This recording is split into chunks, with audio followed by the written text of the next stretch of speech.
दोस्तों नमस्कार। अखिल भारतवर्षीय खंडेलवाल वैश्य महासभा का घमासान लगातार बढ़ता ही जा रहा है। एक तरफ रमेश तुंगावाला अपने आप को महासभा का अधिकृत अध्यक्ष बताते हुए वाराणसी में अधिवेशन कर चुके हैं, तो दूसरी तरफ रमेश बढ़ाया भी ताल ठोक रहे हैं और खाटू श्याम जी में अधिवेशन कर चुके हैं। हालात कितने बदतर हैं, आप इसका अंदाजा इस बात से लगा सकते हैं कि वाराणसी अधिवेशन के दौरान बाकायदा महासभा कार्यालय में इस डर से कि कहीं दूसरा पक्ष आकर कब्जा ना कर ले, ताला लगा दिया गया। शायद इतिहास में पहली बार हुआ। दूसरी ओर दूसरे पक्ष ने महासभा के जो खाते हैं, बैंक खाते, उसके परिचालन पर रोक लगवा दी।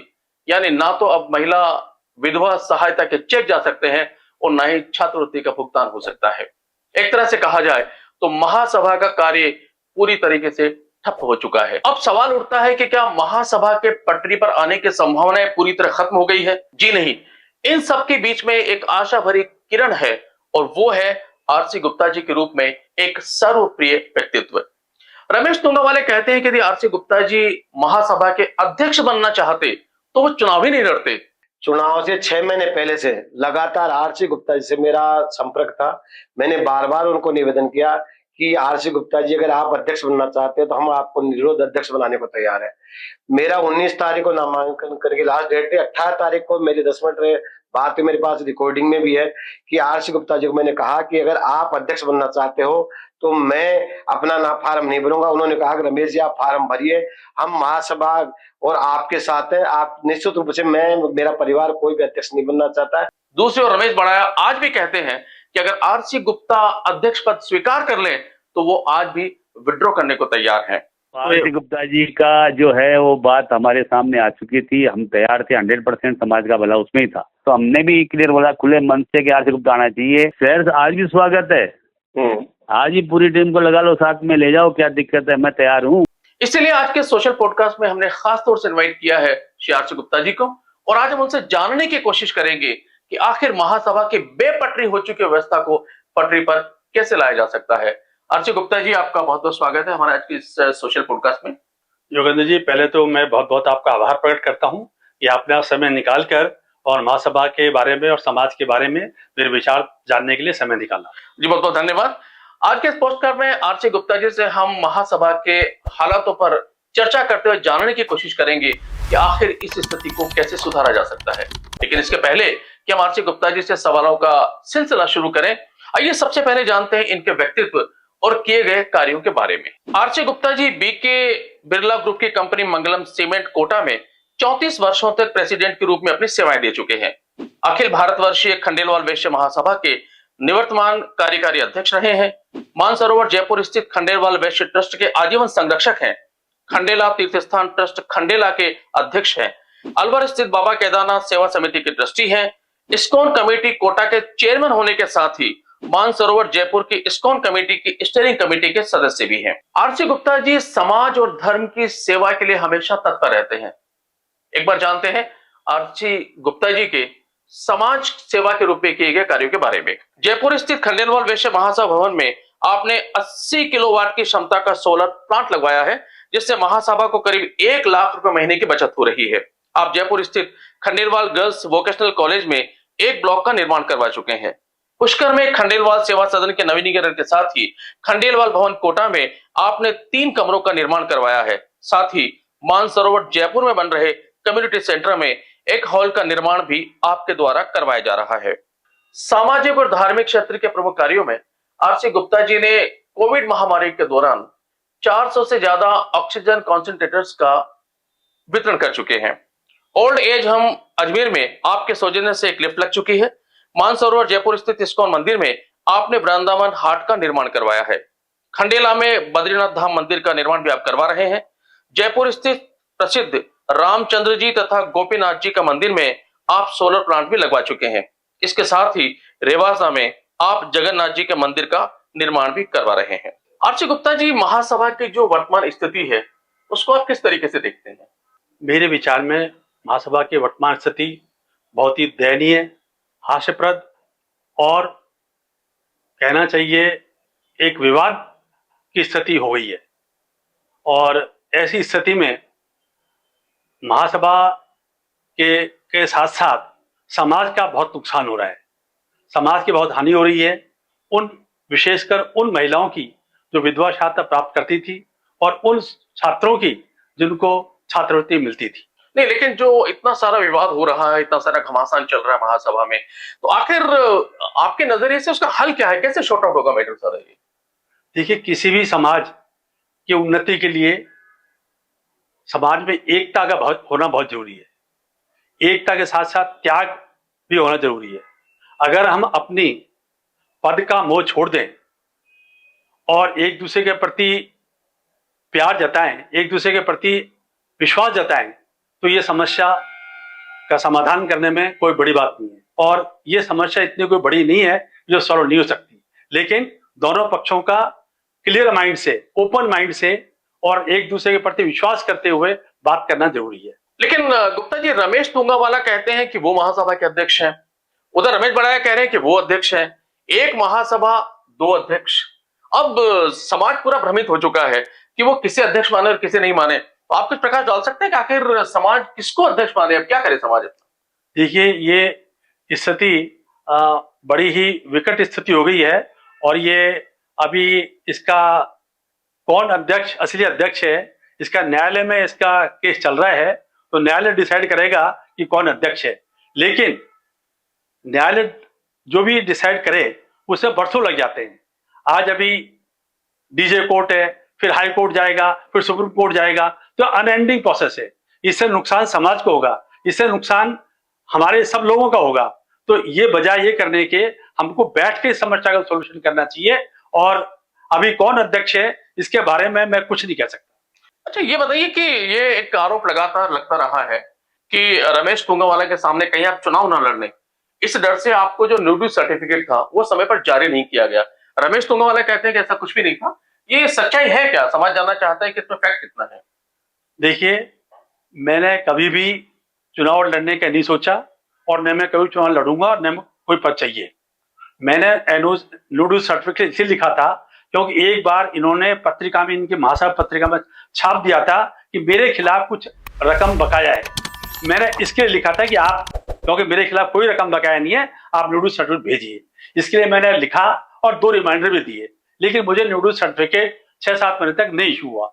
लेकिन इसका चुनाव लड़ने से कोई संबंध नहीं है। न मैं न्यूड्यूज सर्टिफिकेट इसलिए नहीं मांगा था कि मैं चुनाव लड़ूंगा।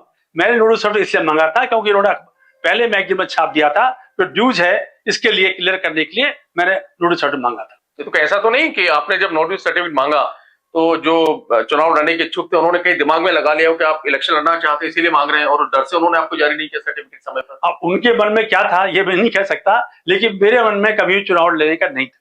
अच्छा, रमेश तुंगावाला से मेरी बात हुई थी। वो कहते हैं कि उन्होंने सबसे पहले आपसे पूछा था कि क्या आप अध्यक्ष बनना चाहते हैं। वो कहते हैं कि अगर आप अध्यक्ष बनना चाहते तो वो अध्यक्ष पद का चुनाव ही नहीं लड़ते बल्कि आपको निर्विवाद बनाने के लिए बाकायदा काम करते। तो क्या सत्य है कि उन्होंने आपसे पूछा था, आपने मना कर दिया? ये सत्य है कि उन्होंने मेरे से एक बार नहीं 3 बार पूछा था और फार्म भरने से पहले भी पूछा था, लेकिन मैंने साफ मना कर दिया कि मैं चुनाव नहीं लड़ना चाहता क्योंकि मैं समाज की राजनीति मेरे बस की नहीं है, इसलिए मैं इसका कोई चुनाव का कैंडिडेट नहीं हूं। गुप्ता जी, ये बताइए कि रमेश तुंगावाला आपको निर्विरोध अध्यक्ष बनवाना चाहते तो कुछ चुनाव नहीं लड़ते जैसा वो कह रहे हैं। उधर रमेश बढ़ाया ये कह रहे हैं कि अगर आज भी आप अध्यक्ष बने तो विड्रॉ करने के तैयार है। अभी कल्पना कीजिए कि अगर दोनों, यानी रमेश तुंगावाला, रमेश बढ़ाया आपके पास आ जाते हैं और आपसे कहते हैं कि साहब हम दोनों विड्रॉ कर रहे हैं और आप इस अध्यक्ष पद को संभालिए ताकि महासभा सही तरीके से चल सके। ऐसे में फिर आप क्या फैसला करेंगे? मैं अध्यक्ष पद के लिए, अध्यक्ष पद को ग्रहण करने के लिए अपने आप को काबिल नहीं समझता, इसलिए मैं अध्यक्ष पद ग्रहण करने में असमर्थ रहूंगा। चाहे तुंगावाला जी कह दें या दोनों कह दें, पर मैं अध्यक्ष पद ग्रहण नहीं कर पाऊंगा। चलिए, तो आपने अपनी इच्छा बता दी, लेकिन एक अनौपचारिक सुझाव ये चल रहा है कि इस विवाद को खत्म करने के लिए 6 महीने के लिए दोनों विड्रॉ कर लें और आप जैसे व्यक्तित्व को महासभा का अध्यक्ष 6 महीने के बना दिया जाए, अंतरिम अध्यक्ष जिसे कहा जा सकता है। आप एक बार जो भी जितनी परेशानियां उनको पटरी पर लेकर आए और फिर जो भी चुनाव लड़ना चाहता है निष्पक्ष रूप से चुनाव लड़वा दे। अगर ऐसा कोई प्रस्ताव आता है जो एक उचित प्रस्ताव भी हो सकता है, ऐसे में आप क्या कहेंगे? क्या इसको संभाल करके इस व्यवस्था को एक बार फिर से आप पटरी पर लाने में महासभा का योगदान करेंगे? ये प्रस्ताव बहुत अच्छा है और मुझे नहीं, और भी हमारे कन्या समाज में ऐसे महानुभाव हैं जिनको कि समाज 1 साल के लिए, 6 महीने के लिए अध्यक्ष पद निर्विरोध बना सकता है और उसके बाद चुनाव करा सकता है। ये बहुत अच्छा सुझाव है और मुझे लगता है इसको जरूर से मानना चाहिए और उसको क्रियान्वित करना चाहिए। चलिए, अच्छी बात है। मुझे लगता है अगर हमारे इस वीडियो के माध्यम से ये बात रमेश तुंगावाला और रमेश बढ़ाया तक पहुंचती है और बाकी जो भी समाज के जो नेतागणों तक पहुंचती है और अगर इस पे वो कार्रवाई करते हैं तो शायद एक सफलता हमारी होगी। अच्छा, ये चलिए, आप तो अध्यक्ष नहीं बनना चाहते, हमने मान लिया, लेकिन समाज बंधुओं में एक आम धारणा है कि अगर आरसी गुप्ता जी जैसा व्यक्ति महासभा का अध्यक्ष पद का दायित्व कर ले तो महासभा नई ऊंचाइयों को छू सकती है, महासभा के माध्यम से खंडेलवाल समाज का उत्थान हो सकता है। अगर सारा खंडेलवाल समाज यानी बहुमत में आपके पास अगर आकर कहे कि आप अध्यक्ष पद संभालिए तो क्या फिर भी आप नहीं संभालेंगे उनकी इच्छाओं का समान सम्मान करते हुए? देखिए, मेरा ऐसा ख्याल है कि अभी जो महासभा काम कर रही है वो बहुत सीमित काम कर रही है और किसी भी एक इतने बड़े समाज की महासभा, एक समाज का अध्यक्ष होना वो खाली एक विधवा सहायता और छात्रवृत्ति ही काम नहीं रह सकता। मेरे दिमाग में महासभा के जो विचार हैं वो मैं आपको एक 4-5 बातें बताता हूं। पहली बात, आज हमारे जैसे 5 लाख से ज्यादा खंडेलवाल परिवार हैं, ये कंपल्सरी होना चाहिए कि जो भी 18 साल से ज्यादा का होगा उसको मेंबरशिप मिलेगी और उसे कोई चार्जेस नहीं लिया जाएगा। बिल्कुल आप सही कह रहे हैं। मैं आपको बीच में रोकना चाहूंगा क्योंकि जो डेटा मेरे पास में है तकरीबन 10 से 12 लाख खंडेलवाल बंधु हैं पूरे हिंदुस्तान में और महासभा में करीब 45,000 सदस्य हैं। एक सवाल मेरे मन में भी है कि अगर सिर्फ 5% से भी कम सदस्य हैं महासभा के समय, अगर किसी संस्था में उस समाज के 5% व्यक्ति भी सदस्य नहीं हो तो क्या आप उसको अखिल भारतवर्षीय खंडेलवाल विश्व महासभा कह सकते हैं?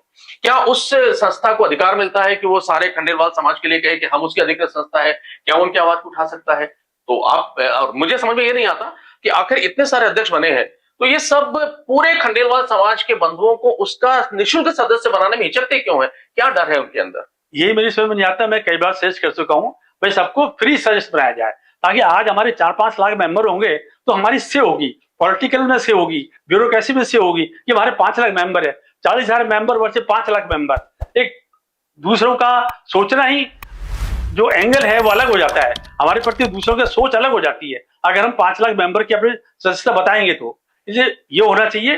दूसरा मेरा सुझाव है कि आज हमको यंगस्टर्स को जोड़ना चाहिए। जितने हमारे IITs हैं, जितने हमारे ग्रेजुएट्स हैं, चार्ट अकाउंटेंट्स हैं, डॉक्टर्स हैं, जितने यंगस्टर्स हैं उन सबको जोड़ना चाहिए क्योंकि आज हमारे एक्सपीरियंस काम करेगा लेकिन भागने दौड़ने वाले यंगस्टर्स हैं। आज महासभा को नई ऊंचाई पर ले जाने के लिए उनका योगदान बहुत जरूरी है। बिल्कुल आप सही कह रहे हैं क्योंकि अगर महासभा में अगर आप देखेंगे तो पिछले 15, 20, 25 सालों से कुछ ही चेहरे जो आपको हमेशा नजर आएंगे, वही चेहरे मंच पर बैठते हैं, वही माला और सम्मान ग्रहण करते हैं, वही माला और सम्मान किसी को देते हैं और लगातार वही चेहरे घूम फिर कर आपको दिखाई देंगे। यहाँ तक कि समाज में कला, साहित्य, संस्कृति, खेलकूद, शिक्षा, चिकित्सा और मीडिया जैसे क्षेत्रों के अनेक प्रतिभाएं हैं, वो महासभा से जुड़ना तो छोड़िए, वो आना तक पसंद नहीं करती। तो ये जो एक स्थिति है कि कुछ ही लोगों को आप लगातार वहां पर देखते हैं, ये क्या स्थिति अच्छी है? और अगर इस स्थिति को अगर अलग किया जाए, सुधार किया जाए तो आपको लगता है कैसे इसमें सुधार होगा? लोग क्यों नहीं आने देना चाहते नई प्रतिभाओं को वहां पर? देखिए, महासभा की कार्य प्रणाली में हमें आमूलचूल परिवर्तन करने पड़ेंगे। पहली बात तो ये है कि आज कोई भी डिसीजन हो वो एक कमेटी करे, 7 आदमियों कमेटी हो, 11 आदमियों कमेटी हो, डिसाइड करे, न कि अकेला प्रधानमंत्री या अध्यक्ष या उपाध्यक्ष करें।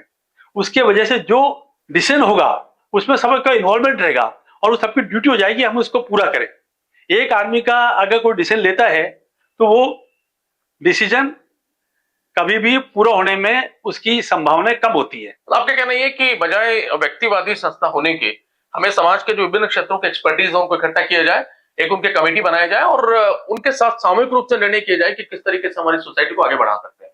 बिल्कुल सही है। कोई भी अध्यक्ष जो आता है वो सिर्फ माला मंच और वो जो एक परिपाटी चली आ रही है, छात्रवृत्तियां, महिला सहायता, इसके अलावा आगे सोचता क्यों नहीं है? क्या वजह है? या सोच नहीं है उनके पास या करना नहीं चाहते? जो भी अध्यक्ष आता है वो जनरली व्यापारी वर्ग से आता है और व्यापारी वर्ग की सोच व्यापार तक सीमित रहती है। अगर कोई इंटेलेक्चुअल आएगा, कोई कहना चाहिए ऐसा व्यक्ति आएगा जिसकी सोच डिफरेंट है, जो खाली व्यापार के प्रति नहीं दूसरी चीजों के प्रति भी सोचता है, तब डेवलपमेंट होगा। मैं हमेशा ये कहता हूं कि भाई जो प्रोग्राम होते हैं, एजेंडा होता है, उससे पहले आधा दिन तो वो माला मंच इसमें इंट्रोडक्शन लगाए थे। वाई? पहले आप एजेंडा पूरा करिए, माला मंच लास्ट में करिए। माला मंच पहले क्या जरूरत है? सबको सब जानते हैं, माला मंच का कार्यक्रम लास्ट में रखो। हाँ, वही तो पहन रहे हैं इतने सालों से माला। जो लोग सामने दिख रहे हैं वही लगातार माताएं बहत रहे हैं। वही है। अच्छा, ये एक बात और बताइए आरसी गुप्ता जी कि राजनीतिक रूप से अगर देखा जाए तो हम जो हमारे वैश्य समाज के अन्य घटक है जैसे अग्रवाल समाज है, माहेश्वरी समाज है, उनसे हम कोसों दूर मीलों पीछे हैं। अगर खंडेलवाल समाज की बात करेंगे तो पूरे देश में सिर्फ प्रवीण खंडेलवाल के रूप में एक सांसद हमारे पास में है। पुरुषोत्तम खंडेलवाल उत्तर प्रदेश में आगरा से और हेमंत खंडेलवाल मध्य प्रदेश में बैतूल से, यानी कुल 2 विधायक हमारे खंडेलवाल समाज के हैं देश में। इनके अलावा नागपुर के रहने वाले बसंत खंडेलवाल महाराष्ट्र से एमएलसी है। आश्चर्यजनक बात यह है कि पूरे देश में किसी भी नगर पालिका में हमारा कोई चेयरमैन नहीं है या किसी शहर में कोई मेयर तक नहीं है। और ये जो सांसद विधायक एमएलसी बने हैं उसमें महासभा या सालों से माला पहनकर खंडेलवाल समाज के नेता होने का दम भरने वालों का कोई योगदान नहीं है। ये अपने खुद के कार्यक्षेत्र के आधार पर बने हैं। ये अलग बात है कि आज हम उनको कार्यक्रम बुला करके और श्रेय लेना शायद कोशिश करते हैं। तो जो खंडेलवाल समाज के राजनीतिक रूप से जो दुर्दशा है कि हमारा कोई अस्तित्व नहीं है, उसके लिए आप किसको दोषी मानते हैं? ये बिल्कुल बहुत सही बात कही है आपने। और खंडेलवाल समाज का हमारी पॉलिटिकल में कोई पकड़ नहीं है। जब गिने चुने आपने जो नाम गिनाए वही हैं, इसके अलावा नहीं है। इसका जो दोष है मैं देता हूं पूरे खंडेलवाल समाज को, जो एकता से काम नहीं करते, जो समय आने पर हमारी कैंडिडेट्स का विरोध कर रहे, समर्थन तो करते हैं, उल्टा विरोध करते हैं। आज जयपुर में ही जब एमएलए के चुनाव हुए तो हमारे खंडेलवाल बंधु खड़े हुए थे, लेकिन उनका भी खंडेलवाल समाज ने 2 धड़े हो गए, विरोध करने लग गया। तो जब हमारा समाज ही अगर किसी का विरोध करेगा तो जीतेगा कैसे कैंडिडेट? और ये भी कहा जा रहा है कि जो हमारे खंडेलवाल बंधु किशनपोल से खड़े हुए थे उनको हरवाने में खंडेलवाल समाज का योगदान ज्यादा था, ऐसा कहा जाता है। हमने जो सुना है मीडिया और राजनीतिक क्षेत्रों में। अब उनका कितना योगदान है ये तो पता नहीं है, लेकिन उनका समर्थन और उनका सपोर्ट बहुत कम था जी। अगर उनका समर्थन सपोर्ट होता तो स्थिति कोई दूसरी होती। अच्छा गुप्ता जी, अध्यक्ष कोई भी बने, लेकिन खंडेलवाल समाज को ऊंचाइयों पर जिसकी हम कल्पना करते हैं पहुंचाने के लिए उस अध्यक्ष को करना क्या चाहिए आगे? सबसे पहले हमारी सदस्यों की संख्या बढ़ाई जाए। नंबर 2, हमारे जो यंगस्टर्स हैं उनको जोड़ा जाए। तीसरा, एक हाई पावर कमेटी बनाई जाए और उस कमेटी को जिम्मेदारी दी जाए कि भाई इंपॉर्टेंट डिसीजन सब उस कमेटी के कहने से होंगे। चौथा, हर जिले में एक जिला स्तर के 5-7 आदमी कमेटी हो जो कि खंडेलवाल बंधुओं की कोई भी समस्या हो उसको वो उसके पास आए और सॉल्व करें। हर एक जगह जहां जहां खंडेलवाल बंधुओं की संख्या ज्यादा है वहां पर अपना खंडेलवाल भवन हो और वहीं पर मीटिंग्स हो। भवन के लिए पैसा इकट्ठा करने के लिए 50% पैसा महासभा दे और 50% पैसा वहां की लोकल संस्था दे। अब महासभा का पैसा कहां से आएगा? उसके लिए एक सेपरेट बिल्डिंग फंड बनाया जा सकता है। डोनर्स की हमारे कोई कमी नहीं है, उसके लिए फंड बनाया जा सकता है और उसमें पैसा आएगा और 50% पैसा वहां से दिया जाए।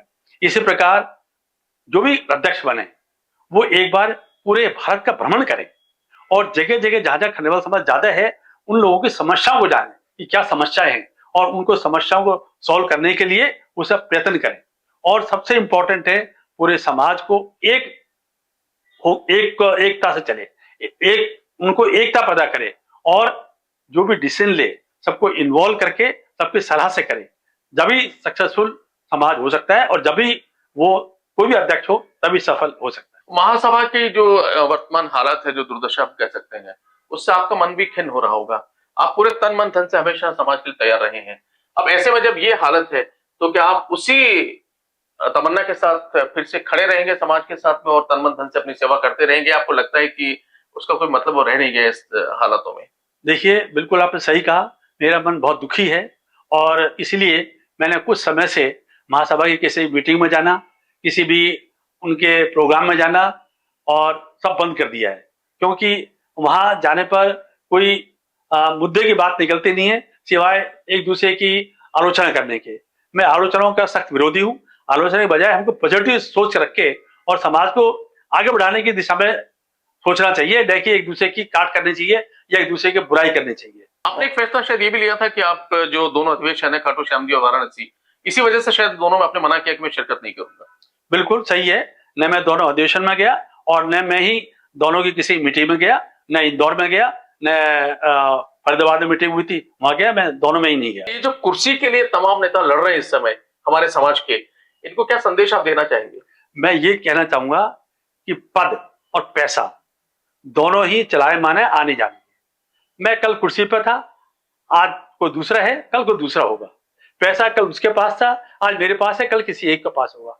आपका अगर कुछ काउंट करेगा तो आपका व्यवहार और आपने समाज के लिए कार्य क्या किया वही आज याद रखे जाएंगे, वह कुछ याद रखे जाएंगे। तो आप अपने व्यवहार को अच्छा करिए और समाज के लिए जो कुछ आपसे बन सके वो करिए। अगर आपका ये वीडियो सुनकर के जो भी समाज के नेतागण हैं वो अपने मतभेद भुला करके एक हो जाए और आपका इसमें सहयोग चाहेंगे तो आप करेंगे सहयोग इसमें? देखिए, मैं हर तरह से तन मन धन से सहयोग करने को तैयार हूं और मैं चाहता हूं महासभा के द्वारा पूरे खंडेलवाल समाज में एकता पैदा हो और महासभा हमारी नई ऊंचाइयों पर पहुंचे और दूसरे समाजों को हम एग्जाम्पल देते हैं, दूसरे समाज हमारा एग्जाम्पल दे कि खंडेलवाल समाज ने ये किया, मेरी इच्छा ये है और उसके लिए जो भी कुछ मुझसे हो सकता है मैं अवश्य करूंगा। कहते हैं कि धन कईयों के पास होता है लेकिन उसको देने का मन सबके पास नहीं होता है। एक व्यक्तिगत मेरा सवाल है आपसे कि ये जो प्रेरणा आपको मिलती है कि आप इतना सारा समाज के लिए काम करते हैं, धार्मिक क्षेत्र के लिए काम करते हैं, आप सोसाइटी के लिए काम करते हैं, ये प्रेरणा कहाँ से मिलती है? मतलब कैसे आप स्वप्रेरित होते हैं कि मुझे नहीं करना चाहिए आगे होकर के? देखिए, ये बहुत अच्छा सवाल पूछा आपने। देखिए, सब प्रेरणा प्रभु की प्रेरणा होती है। मैं कुछ नहीं करता, मेरा ऐसा विश्वास है कि हमें भगवान ने इस धरती पर भेजा है तो समाज के लिए, आगे आने वाली पीढ़ी के लिए हमें कुछ करके जाना चाहिए। जितनी भी आय होती है मैं इनकम टैक्स काटने के बाद पूरी की पूरी डोनेशन कर देता हूं और भगवान देता रहता है, मैं आगे खर्च करता रहता हूं। इसमें कहना चाहिए मुझे कोई शाबाशी नहीं है, ये तो ऊपर वाला दे रहा है और मैं उसको माध्यम हूं जो खर्च कर रहा हूं। हम कोविड काल में देख चुके हैं, अच्छे अच्छे करोड़पति अरबपति सब यहीं छोड़ के चले गए, क्या लेके गए? तो बेटर है आप अपने सामने ही कुछ करके जाएं।